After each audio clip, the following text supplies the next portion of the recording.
All right, so we're here on the eve of E3, the annual entertainment expo in Los Angeles, California, and just before the festivities kicked off, Activision surprised us with news and video on the newest Call of Duty. Well, I don't know if you can really call it a surprise. It's kind of like saying you're surprised when your birthday comes around on the same day every year. Call of Duty gets announced this time every year, so but we'll go with surprise. But it's a new Call of Duty. It's a different take of Is Call it of now? Duty. Explain. Okay, so this is taking us back to the original Modern Warfare, but keep in mind that this is not a remastered or even a remake. This is a full reboot. It's pretty exciting to see Price and Stoke back in action, as this is probably my favorite storyline from the Call of Duty series. I'm not sure that there are storylines in the Call of Duty series, but I guess out of all of them, Modern Warfare is probably top of the line. Well, at any rate, maybe a new Call of Duty is not so surprising, but their big announcement about cross-platform play is a major surprise. Not only was this incredibly surprising, I'm going to go out on a pretty secure limb here and say that this is a game changer for the entire industry.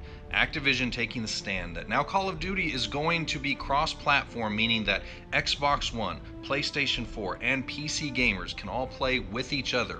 No walls dividing them between platforms now. You don't have to ask your friends what console they're going to buy it on, what console they have. You can play this game with any of your friends on any system they own. Very few people have been bold enough to try this out. I mean, Fortnite is the obvious exception to the rule here. But for someone like Activision to take this stand, and with the very limited amount of times Activision really does anything incredibly daring, the fact that they are going to stand here and say, we're going to tear down this wall, you cannot overstate the importance of this moment in gaming history. I never thought I would say I hope other developers follow Activision's bold lead, because they're usually not bold about much of anything, but here we are. This wall is coming down, Call of Duty is striking the first blow. The walls between Sony and Xbox and why we couldn't have this originally was not just technological, but honestly it was ideological at its core. We've been able to do this for a little while. Fortnite obviously demonstrated that. The problem was these two companies just didn't want to get along. They did not want to cooperate on this until a bigger force, a more powerful force, decided to force that change to exist. And I've got to give kudos to Activision for that. Many times in our lives, we see a very similar circumstance where we have walls that either others have placed around us, or maybe they're internal walls that we've built to shelter ourselves and keep ourselves safe, that are preventing us from accomplishing what we're really called to do in this life.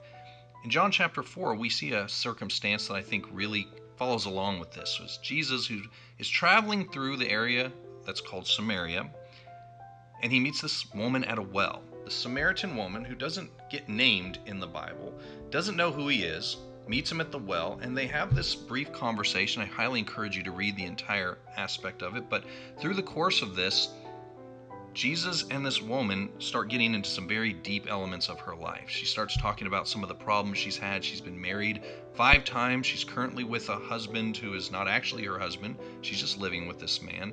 I would say at this point she's really opened up and starts to find out who Jesus is.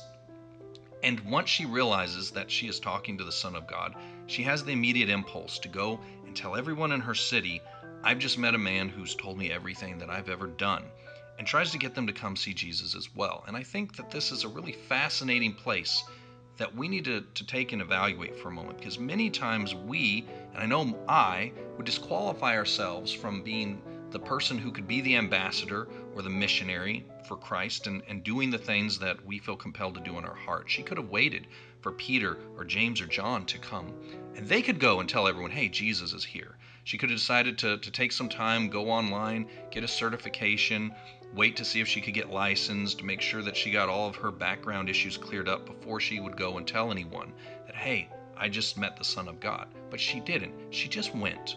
She chose to ignore the walls that society would place on someone who has lived a very colorful life, and odds are most of the people in the town were well aware of this. And this is probably what made her testimony so powerful, because here's someone who would probably have a stigma associated with her, a damaged individual by society's thoughts, and she is the one who is connected with the Son of God on such a deep level, and now she wants to share this information with everyone that she can. You know, many times, like the walls that existed in the cross-play space between Sony and Microsoft, we simply accept things as the way they are because the status quo is safe and predictable. Honestly, we tend to hide behind these walls because they limit our risks. But those walls are either self imposed or societal constructs that must be either ignored or knocked down. This Samaritan woman was not qualified by anything more than this one simple thing. She had met Jesus, and this was enough. Her sins, both past and present, were irrelevant to the message that only she could spread. Activision is not normally synonymous as the most innovative, forward thinking, or gamer focused company. But you know what? They're the ones who decided to strike the largest blow for doing the right thing for all of us, and we're all going to be better off for it. And you, just like me, may not be the most qualified person, at least by your own or the world's estimation, to carry your particular message forward. Who cares? If God placed this before you, then it is up to you to carry out your mission and let Him worry about your credentials, which, by the way, He isn't worried about. He is the God that doesn't call the qualified, He qualifies the called. So I'm going to encourage you to keep this in mind. You aren't the message. You are the messenger. And the walls that are in your way, they are only there for as long as you permit them to be. So I'm going to challenge you. Don't let Activision be bolder than you today. Answer your call.